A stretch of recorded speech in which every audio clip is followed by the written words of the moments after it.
घने जंगल में एक विशाल हाथी रहता था। उसका नाम था रघु। रघु जितना बड़ा था उतना ही अच्छा और दयालु भी था। रघु का कोई दोस्त नहीं था क्योंकि उसकी बड़ी और भारी काया के कारण सभी जानवर उससे डरते थे। लेकिन एक छोटी सी चिड़िया जिसका नाम था टुनटुनी, जो रघु हाथी के पास अक्सर आती थी। टुनटुनी भी नन्ही सी थी, लेकिन उसकी दिलेरी और हिम्मत सभी को हैरान कर देती थी। एक दिन रघु जंगल के किनारे घने पेड़ के नीचे आराम कर रहा था। उसी समय टुनटुनी चिड़िया उड़ते हुए उसके पास आ पहुंची। नमस्ते रघु भैया, क्या कर रही हो आप? अरे तुम कहाँ जा रही हो टुनटुनी? बस मैं उड़ती जा रही थी और सोचा कि तुम्हें देखकर अपना दिन शुभ बनाऊं। और बताओ, क्या हाल चाल है तुम्हारे? तुमसे बात करके हमेशा अच्छा लगता है टुनटुनी। तुम छोटी हो लेकिन तुम में एक अलग ही बात है। टुनटुनी चिड़िया मुस्कुरा दी और उसने रघु से पूछा, तो भैया, क्या तुम अकेले ही रहते हो? हाँ, मैं अकेला ही हूँ। जानवरों से दोस्ती तो करता हूँ, लेकिन मेरी सूरत देखकर सभी डर जाते हैं। लेकिन तुम इतनी अच्छी हो, फिर क्यों डरते हैं जानवर तुमसे? मुझे तो तुम बहुत पसंद हो। पता नहीं, शायद मेरी बड़ी काया और शारीरिक शक्ति देखकर वे मुझसे डर जाते हैं। फिर एक दिन जंगल में एक भयंकर तूफान आया। आंधी और बारिश के साथ हवा इतनी तेज चल रही थी कि सभी जानवर अपने अपने घरों में छिपने लगे। रघु अपने घर में था, लेकिन अचानक उसे महसूस हुआ कि एक पेड़ गिरने वाला है जो उसके घर के पास खड़ा था। उसने भागते हुए उसे हटाने का प्रयास किया, लेकिन पेड़ ने उसे जोर से धक्का दिया और रघु गिर पड़ा। टुनटुनी चिड़िया को ये देखकर बहुत डर हुआ। वो तेजी से उड़ते रघु के पास आई। रघु भैया, तुम ठीक तो हो ना? रघु दर्द से कराहते हुए बोला, नहीं टुनटुनी, मैं ठीक नहीं हूँ। मुझे लगता है कि मेरी टांग टूट गई है। नहीं, ऐसा नहीं हो सकता। तुम तो बहुत मजबूत हो भैया, तुम्हारी मदद करनी होगी मुझे। तुम ऐसे हिम्मत नहीं हार सकते। तुम अपना ख्याल रखो, मैं अभी आती हूँ। टुनटुनी चिड़िया ने सोचा और फिर कहा, रघु भैया, तुम यहीं आराम करो, मैं किसी को मदद के लिए बुला कर लाती हूँ। फिर टुनटुनी चिड़िया ने तुरंत उड़ान भरी और जंगल के डॉक्टर, जिसे शेरू भालू कहा जाता था, वो उसके पास आ पहुँची। शेरू भालू भाई, रघु भैया को मदद चाहिए। वो पेड़ के नीचे गिर गए हैं, उनकी टांग घायल हो गई है। आप जल्दी से मेरे साथ चले। क्या रघु को कुछ हुआ है? मैं अभी आता हूँ। कुछ ही समय में शेरू भालू रघु हाथी के पास आ पहुंचा। उसने रघु की टांग की जांच की और टुनटुनी से कहा, ये तो अच्छी बात है कि टांग टूटी नहीं है, लेकिन मांसपेशियां खिंच गई हैं। आराम की जरूरत होगी। टुनटुनी चिड़िया और शेरू भालू ने मिलकर रघु हाथी की मदद की और उसे कुछ समय तक आराम करने के लिए कहा। रघु धीरे धीरे ठीक होने लगा, लेकिन उसे सहारे की जरूरत थी और टुनटुनी हमेशा उसके पास रहती थी। रघु और टुनटुनी चिड़िया की दोस्ती अब हर किसी की जुबान पर थी, लेकिन काले कौवे कालू को ये दोस्ती बिल्कुल पसंद नहीं आई। कालू कौवे को लगता था कि उसे जंगल का सबसे अच्छा बुद्धिमान जानवर माना जाता है, लेकिन रघु की मदद से टुनटुनी चिड़िया मशहूर हो गई थी। कालू कौवे ने सोचा, ये छोटी सी चिड़िया रघु के साथ दोस्ती करके सबकी नजरों में आ रही है। मुझे इसे तोड़ देना चाहिए, नहीं तो कोई भी इस जंगल में मुझे पूछेगा नहीं। मुझे कैसे भी करके ये दोस्ती तोड़ देनी होगी। कालू ने रघु के पास आकर टुनटुनी चिड़िया के बारे में कुछ बुरा बोलने की कोशिश की। रघु, तुमने तो सोचा था कि टुनटुनी चिड़िया तुम्हारी दोस्त है, लेकिन वह तुम्हारी पीठ पीछे क्या बोलती है? वह तुमसे सिर्फ मदद लेने आई थी, तुम समझ नहीं पा रहे हो। वो तुम्हारे साथ बस झूठी दोस्ती का नाटक कर रही है। रघु चुप रहा। उसने कालू की बातों को नजरअंदाज कर दिया। कालू फिर भी नहीं रुका। उसने टुनटुनी चिड़िया के बारे में और भी बातें फैलाने की कोशिश की। वह सिर्फ अपनी दोस्ती दिखाने के लिए तुम्हारे पास आती है और तुम्हारे साथ खेलने के लिए नहीं। तुम सोच रहे हो, लेकिन वह तुम्हारे जैसे बड़े और मजबूत हाथी से हमेशा मदद ही लेती है। रघु थोड़ी देर के लिए चुप रहा और फिर बोला, कालू, तुम जो कुछ भी कह रहे हो उससे मुझे फर्क नहीं पड़ता। टुनटुनी चिड़िया एक सच्ची दोस्त है और उसने मेरी मदद की जब मुझे जरूरत थी। उसे लेकर मैं किसी भी बात का विश्वास नहीं कर सकता। कालू चुप हो गया क्योंकि रघु की बातों से वो समझ गया कि उसकी चाल कामयाब नहीं हो पाई। फिर भी कालू ने हार मानने का नाम नहीं लिया। उसने जंगल के दूसरे जानवरों को भड़काने की कोशिश की, लेकिन रघु और टुनटुनी चिड़िया की दोस्ती इतनी मजबूत थी कि कोई भी उन्हें तोड़ नहीं सका। समय बीतता गया और रघु हाथी की चोट पूरी तरह ठीक हो गई। टुनटुनी हमेशा उसकी मदद करती रही और रघु भी टुनटुनी को अपना सबसे अच्छे दोस्त की तरह मानता था। दोनों जंगल के सबसे अच्छे और सच्चे दोस्त बन गए थे। एक दिन जब रघु और टुनटुनी एक साथ बैठकर जंगल में सूरज की किरणों का आनंद ले रहे थे, रघु ने टुनटुनी से कहा, टुनटुनी, तुमने मेरी जिंदगी को बदल दिया है। मैं पहले अकेला था, लेकिन अब मुझे लगता है कि दोस्ती सबसे बड़ी ताकत है। टुनटुनी चिड़िया मुस्कुराई बोली, रघु भैया, मैं हमेशा तुम्हारे साथ हूँ। हम हमेशा एक दूसरे के साथ रहेंगे। दोस्ती में कोई बड़ी और छोटी बात नहीं होती, बस सच्ची नियत और प्यार होना चाहिए जो हम दोनों की दोस्ती में है। इसलिए हमारी दोस्ती इतनी मजबूत है कि वो किसी के बोलने से कभी नहीं टूट सकती। तभी कालू जो दूर खड़ा था ये सब देख रहा था। उसे समझ में आया कि असली दोस्ती सिर्फ दिल से होती है और वो अपनी जलन को छोड़कर चुपचाप जंगल के कोने में चला गया। रघु हाथी और टुनटुनी चिड़िया की दोस्ती जंगल के सभी जानवरों पक्षियों के लिए एक मिसाल बन गई। सबने समझा कि सच्ची दोस्ती में आकार, रंग या शक्ति का आकर कोई महत्व नहीं होता, बल्कि वो दिल से दिल की जुड़ाव होती है। एक जंगल में टुनटुनी और पिंकी नाम की दो बहनें रहती थीं। वो दोनों कड़कनाथ सेठ के घर पर नौकरानी का काम करती थी। उनके माता पिता ने मरने से पहले कड़कनाथ से बहुत सारा कर्ज ले रखा था। दोनों बहनें उसी कर्ज की भरपाई कर रही थी। इसी तरह एक दिन दोनों बहनें खेत में काम कर रही थी। तभी वहाँ से जंगल में रहने वाला हरिया तोता जा रहा था। वो उन्हें देखकर रुक जाता है। तुम्हारे खेत में ढेर सारे टमाटर लगे हैं, क्या मुझे टमाटर खाने के लिए दे सकती हो? नहीं नहीं, हम दोनों तुम्हें एक भी टमाटर नहीं दे सकती, क्योंकि हमारे मालिक बहुत ही जालिम है। अगर उसे इस बारे में पता चल गया तो वो मार मार कर हम दोनों की खाल खींच लेगा। लगता है तुम दोनों का मालिक तुम दोनों पर बहुत अत्याचार करता है। अरे लेकिन ये तो गलत बात है। इस तरह तो तुम दोनों की जिंदगी पूरी तरह बर्बाद हो जाएगी। देखो, मेरे पास एक उपाय है। तुम दोनों पढ़ना लिखना शुरू कर दो। पढ़ाई लिखाई करने के बाद तुम दोनों की जिंदगी बदल जाएगी। मैं तुम दोनों को पढ़ाया करूँगा। उस तोते की बात सुनकर दोनों बहनें बहुत खुश होती हैं। फिर उस दिन के बाद से वो हरिया तोता से पढ़ना शुरू कर देती हैं। देखते ही देखते कुछ महीने बीत जाते हैं। फिर एक शाम दोनों बहनें अपने घोंसले में पढ़ाई कर रही थी। तभी कड़कनाथ सेठ वहाँ आता है। अरे ये क्या, तुम दोनों पढ़ाई कर रहे हो? आखिर तुम्हारे पास इतनी किताबें आई कहाँ से? टुनटुनी और पिंकी उसको सारी बात बता देती है। अच्छा, तो पढ़ाई लिखाई करके तुम दोनों हमारी गुलामी से आजाद होना चाहती हो, लेकिन मैं ऐसा होने नहीं दूंगा। फिर वो टुनटुनी से किताब छीनकर उसमें आग लगा देता है और उन दोनों को खूब मारता है। अब वो दोनों कभी दोबारा पढ़ाई नहीं करती। ऐसे ही काफी दिन गुजर जाते हैं। ये लो, ये पैसे जाकर शहर के बैंक में जमा करके आओ। लेकिन पिंकी मेरे पास गिरवी रहेगी। टुनटुनी तुम अकेली जाओगी, क्योंकि तुम्हारा कोई भरोसा नहीं। कहीं मेरे पैसे लेकर रफू चक्कर हो जाओ। टुनटुनी पैसे जमा करने बैंक चली जाती है, लेकिन रास्ते में एक चोर उस पर हमला कर देता है और उससे पैसे छीनकर वहाँ से भाग जाता है। बेचारी टुनटुनी घर आती है और कड़कनाथ सेठ को सारी बात बताती है। मैं कुछ नहीं जानता, तुम्हारी लापरवाही से मेरे पैसे चोरी हुए हैं। मुझे अपने पैसे चाहिए। तुम चाहे जितने भी नाटक कर लो, लेकिन मैं अपने पैसे वसूल करके रहूंगा। मेरे पास एक उपाय है, मैं तुम्हारी बहन पिंकी को बेचकर अपने पैसे वसूलूंगा। ये सुनकर दोनों बहनें बुरी तरह घबरा जाती है। नहीं मालिक, हम पर ये जुल्म मत कीजिए, हमें माफ कर दीजिए। अगर तुम पिंकी को बचाना चाहती हो तो इसका सिर्फ एक ही उपाय है। यहाँ से बहुत दूर पहाड़ी के ऊपर एक परी रहती है। उस परी के पास जादुई गुलाब का घर है। तुम्हें किसी भी तरह परी को मारकर वो जादुई गुलाब का घर मेरे पास लाना होगा।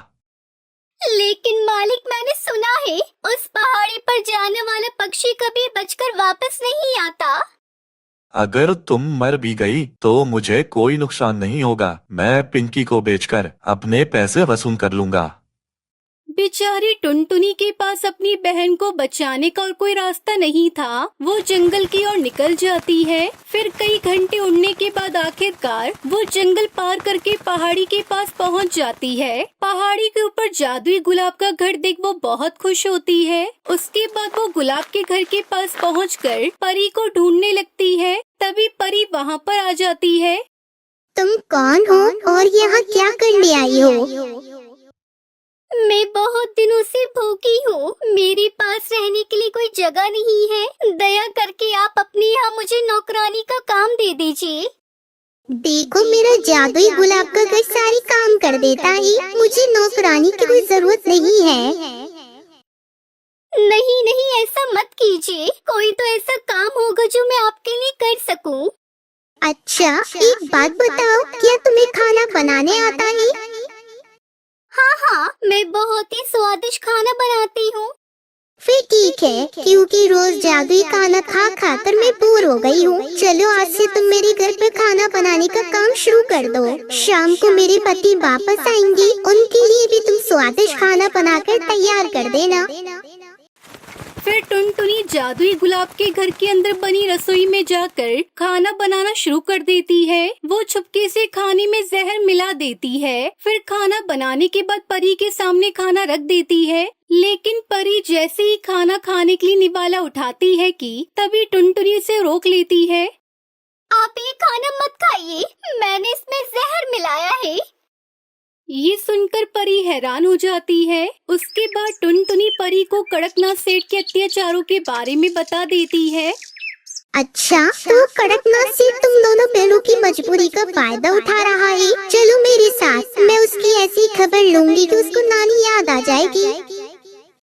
उसके बाद परी टुनटुनी के साथ जादुई गुलाब के घर के अंदर उड़ती हुई कड़कनाथ सेठ के घर के पास पहुंचती है।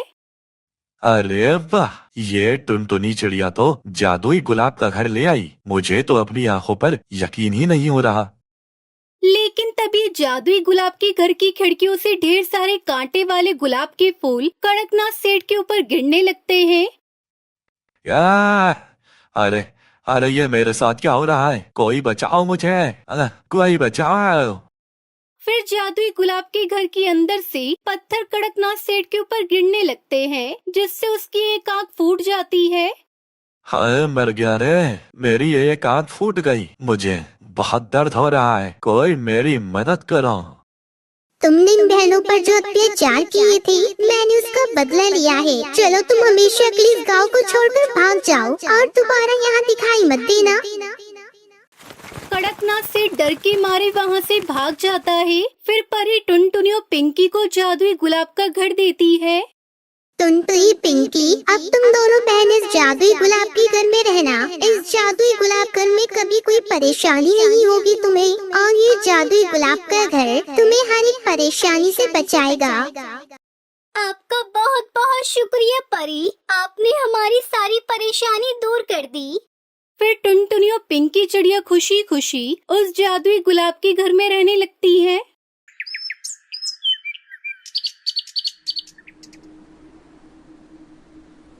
गर्मियों का मौसम था। ऐसे में एक चिड़िया जिसका नाम टुनटुनी था, वो गर्मी से बेहद परेशान थी। वो एक पेड़ से दूसरे पेड़ पर उड़ रही थी, ठंडी जगह ढूंढ रही थी, लेकिन कहीं राहत नहीं मिल रही थी। अचानक टुनटुनी को एक ईंट का घर दिखाई दिया। वो घर बड़ा मजबूत और बड़ा था और उसकी दीवार भी मोटी थी। ये घर कितना सुंदर दिख रहा है, मोटा भी लग रहा है। शायद इसमें जाने से गर्मी से थोड़ी राहत मिल सकती है। टुनटुनी चिड़िया दरवाजे पर जाकर आवाज लगाने लगती है। कोई है क्या? घर में कोई है? मुझे बहुत जोर से प्यास लगी है, एक गिलास पानी मिलेगा क्या? थोड़ी देर बाद दरवाजा खुलता है और एक बूढ़ा तोता बाहर आया। दादाजी, मुझे बहुत गर्मी लग रही है, क्या एक गिलास पानी मिलेगा? और आप थोड़ी देर के लिए मुझे अपने घर में रुकने दीजिए, शाम होते ही मैं चली जाऊंगी। बूढ़ा तोता दयालु था। उसने टुनटुनी चिड़िया को अंदर आने दिया और उसे ठंडी जगह पर बिठाया। आपका बहुत बहुत धन्यवाद दादाजी, जो आपने इतनी गर्मी में मुझे अपने ईंटों के बने घर में रहने दिया। धन्यवाद की कोई जरूरत नहीं है, ये तो मेरा फर्ज था। घर आए हुए मेहमान को दरवाजे से हम नहीं भेजते हैं। तुम बताओ कहाँ से आई हो और इतनी गर्मी में कहाँ जा रही हो? दादाजी, मैं गर्मी से परेशान होकर ठंडी जगह ढूंढ रही थी जहाँ पर मैं अपना नया घर बना कर रह सकूं, पर इतनी गर्मी में अपना घर कैसे और कहाँ बनाऊं? बेटा, मैं तो यहाँ अकेला रहता हूँ। मेरी तो पत्नी नहीं है और ना ही मेरा कोई बच्चा है। दादाजी, अगर आप बुरा ना माने तो मैं आपके साथ रह सकती हूँ। मैं आपकी देखभाल भी करूँगी, क्योंकि इस उम्र में आपका अकेला रहना ठीक नहीं है।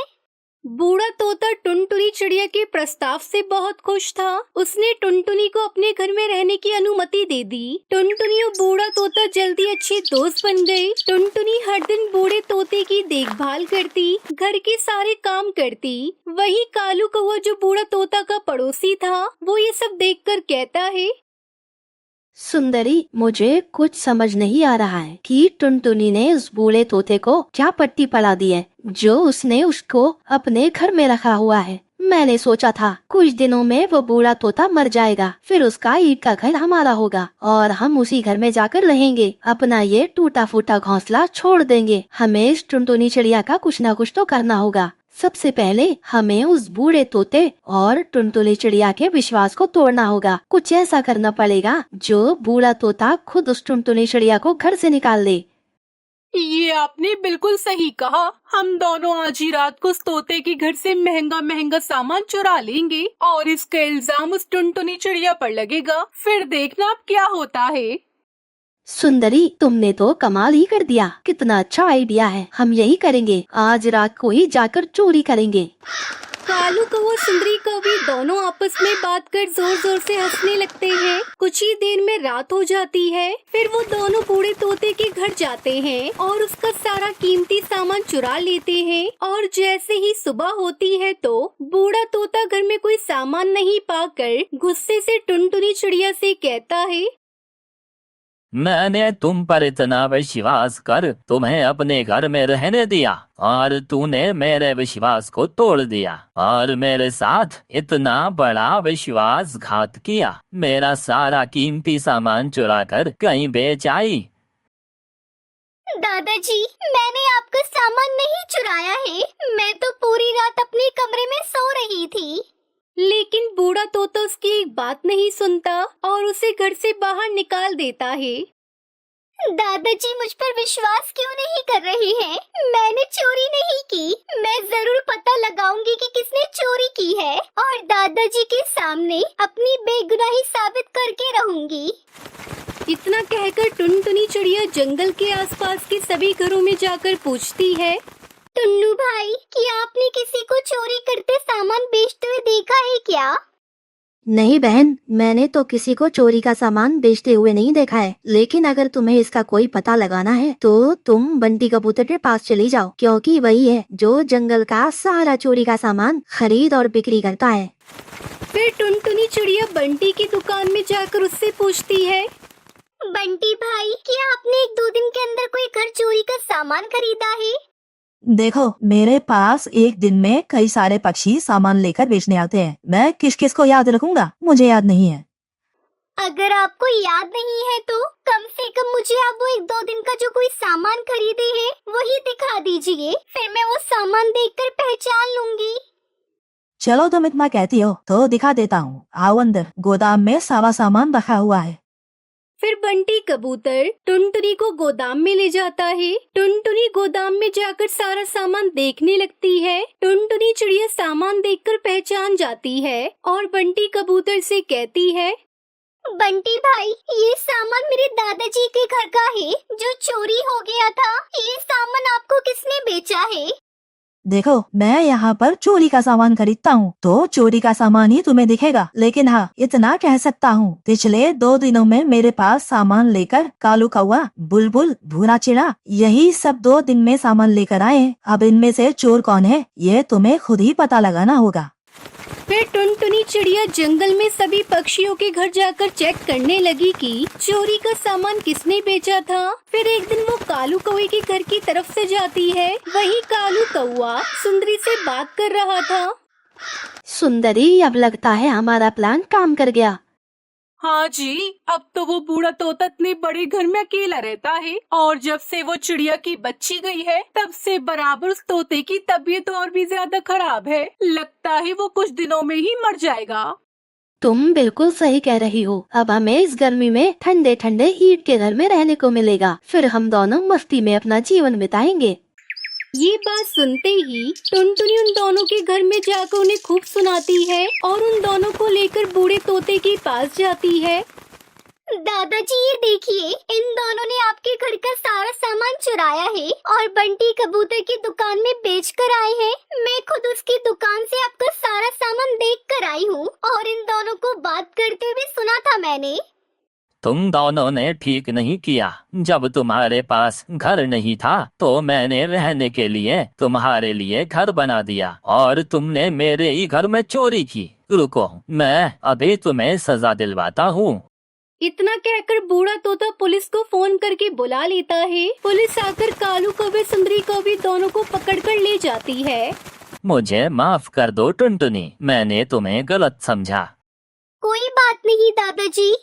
टुनटुनी चिड़िया ने इस बूढ़े तोते की बहुत अच्छी तरह से देखभाल की। धीरे धीरे बूढ़ा तोता स्वस्थ होने लगा। बूढ़ा तोता टुनटुनी की देखभाल और प्यार से बहुत खुश हुआ। उसने टुनटुनी को अपनी बेटी मान लिया और उसे अपनी सारी धन दौलत और ईंटों का बना हुआ पक्का घर दे दिया। टुनटुनी और बूढ़ा तोता ईंटों के बने घर में खुशी खुशी रहने लगते हैं।